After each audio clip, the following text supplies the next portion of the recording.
साईं राम। कैसे हैं आप सब लोग। साईं बाबा जी का विभूति फ्लड आशीर्वाद, दोबारा से रिपीट कर रही हूँ। साईं बाबा जी का विभूति फ्लड आशीर्वाद हम सब पर और हमारे इस यूनिवर्स में सब पर बना रहे, यही मनोकामना के साथ मैं आज आपको अपना एक लाइव एक्सपीरियंस आप लोगों के साथ शेयर करना चाहती हूँ, जिससे मैं एक साईं डिवोटी हूँ। किस तरह से बाबा ने मुझे एक बहुत बड़े पेनल्टी से बचाया। आइए इसको बड़े ध्यान से सुनिएगा। कहते हैं ना, भक्ति में बहुत बड़ी शक्ति होती है, तो उसके बारे में मैं बात करती हूँ। ये कुछ 2 साल पुरानी बात है, जब मैं बाबा के संपर्क में आई तो मैंने नया एक्टिवा खरीदा था उस टाइम पे। तो मैं एक डॉक्टर हूँ, तो मैं किसी पेशेंट को देखने जा रही थी। बहुत बड़ी एमरजेंसी आई थी मुझे। तो जैसे ही मैं उनको देखने जा रही थी तो वो रास्ता मेरे लिए बहुत ज़्यादा नया रास्ता था। तो पेशेंट को तो मैं देखा ही, बहुत अच्छे से मैं देख के आई। तो जब वापसी पे ना, तो मुझे रेड लाइट्स कुछ समझ में नहीं आया, तो मैंने गलती से अनअवेयर होके मैंने रेड लाइट्स क्रॉस कर दी। तो वहाँ पे तो पुलिस की बहुत बड़ी टीम खड़ी हुई थी, तो उन्होंने मुझे रोक लिया। मैंने पूरा हेलमेट वगैरह डाला हुआ था और मेरे पास जो इमरजेंसी किट होती है हम डॉक्टर्स के पास, वो सब था। तो उन्होंने मुझे बड़े रोका और उन्होंने मुझे बोला, मैडम आप 10,000 रुपये हमें दीजिए। तो मैंने कहा, सर किस बात के। तो वो कहते, एक तो मैम आप सबसे पहले आपने एक तो गलत ही, रेड लाइट आपको दिखी नहीं है, आप वैसे ही क्रॉस कर गई हैं, ठीक है। तो दूसरा उनको ये था कि कि आपने सामान बहुत ज़्यादा अपने कन्वेंस पे ज़्यादा ही रखा हुआ है। देखिए, फिजियोथेरेपिस्ट होते हैं तो हमें घर पे मशीन्स वगैरह लेके जानी होती है, तो उस टाइम पे मैं इतनी अवेयर नहीं थी। तो उन्होंने मुझे रोका, तो उन्होंने बोला कि आप अपने कोई इम्पोर्टेंट, मुझे अपना लाइसेंस दिखाइए। तो देखिए, जब गाड़ी आप नहीं लेते हैं, तो मेरे एक्टिवा को अभी 2 ही महीने हुए थे, तो अभी मेरा लाइसेंस मैंने अप्लाई किया हुआ था। तो मैंने उनको बड़ा प्लीड किया। मैंने कहा, सॉरी सर, इस तरह से मैं एक डॉक्टर हूँ, तो आप प्लीज़ मेरे को प्लीड कर दीजिए। वो नहीं माने। कहते, मैडम आपने 10,000 देना ही देना है, क्योंकि आजकल लड़कियां ही हैं जो सबसे ज़्यादा एक्सीडेंट कर रही हैं हार्श ड्राइव करके। मैंने बड़ा प्लीड किया, तो पर मेरा मन बहुत दुखा कि 10,000 रुपये मेरे ऐसे ही फाइन के चले जाएंगे। तो देखिए, जैसे ही मैंने मैं डॉक्यूमेंट्स मेरे पास हमेशा थे। जैसे लाइसेंस तो नहीं था मेरे पास, कुछ और, जैसे आपको थोड़ा सा ना टेम्पररी कोई कार्ड वगैरह देते हैं जब आप कोई नई कन्वेंस रखते हो कि आप ये रख लो, वो मैं उनको दिखाने ही वाली थी।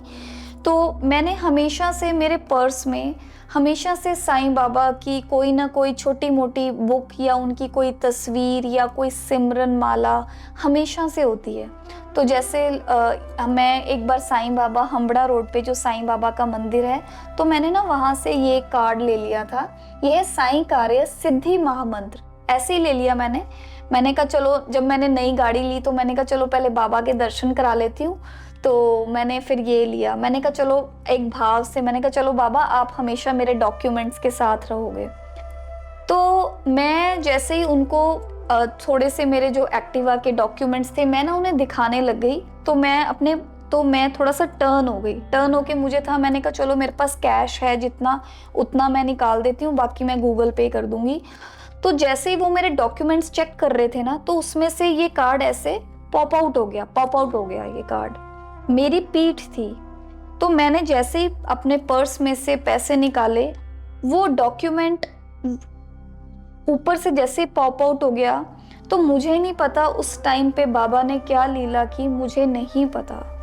जो जितनी पुलिस की टीम थी, 10 मेंबर्स की टीम थी वहाँ पे, 10 मेंबर्स, उन सारों ने, मुझे नहीं पता बाबा ने क्या चमत्कार किया, वो लोग का मन बदल गया। वो मुझे कहते, डॉक्टर साहब आप जाइए, बस अगली बार से आपने अपना ध्यान रखना है कि आप रेड लाइट्स ना क्रॉस करें, और आप जितना ये सामान लेके जा रही हैं तो इसके लिए आपको रिटर्न प्रूफ चाहिए।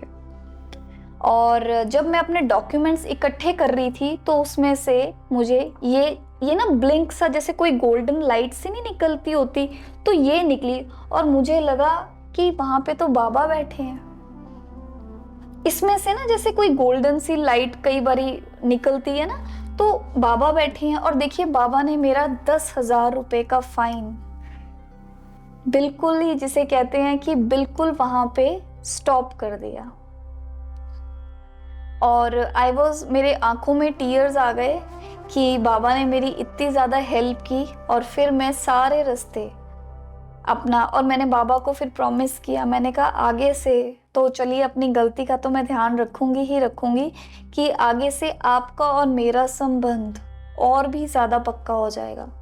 देखिए खुशी के टाइम तो बाबा के साथ संबंध अच्छा रखना एक नॉर्मल बात है, पर जब दुख होता है ना, दुख के टाइम भी अगर कोई चीज़ जैसे मेरे फेवर में कई बारी नहीं होती है, तब भी आप अपने आप को यही बोलें कि बाबा हर परिस्थिति मुझे आपके साथ कांटेक्ट में और भी कांटेक्ट अपना आप स्ट्रॉन्ग रखें। तो ये है साईं बाबा जी के लीला, और ये है श्री सद्गुरु साईं बाबा जी के 11 वचन। देखिए वैसे ही मैंने जिस दिन नई अपनी गाड़ी ली थी तो मैंने कहा चलो बाबा को अपने साथ लेके जाते हैं। तो इस तरह की लीलाज हैं जो साईं बाबा ने मेरी लाइफ में की हैं, और जैसे जैसे ये लीलाज बढ़ती जा रही हैं, बढ़ती है छोटी छोटी चीज़ों में, तो अब बस मन की एक ही ख्वाहिश है कि बस एक ही चीज़ को मांगना है। अब क्या मांगना है? साईं बाबा जी को। तो मैं उम्मीद करती हूँ कि आपकी ज़िंदगी में भी इसी तरह से बाबा की लीलाज होंगी ही होंगी। और कोशिश आप यही करें, जितना ध्यान आप बाबा के साथ रख सकते हैं ना, जितना इनका नाम प्यार से चैंट करें, ओम साईं राम, ओम साईं राम, जितना आप चैंट करेंगे ना, पकड़ के रखेंगे इनके नाम को, आपकी ज़िंदगी में भी बाबा लीलाज लेके आएंगे। और आप भी इतने ही खुश होंगे जितनी आज मैं अपनी लीलाज को आपके सामने पेश कर रही हूँ। तो मैं उम्मीद करती हूँ कि ये लीला आपकी लाइफ में, आप सबकी लाइफ में भी हुई होगी, और इसी तरह से मैं शेयर करती रहूँगी। आप सबका बहुत ज़्यादा धन्यवाद।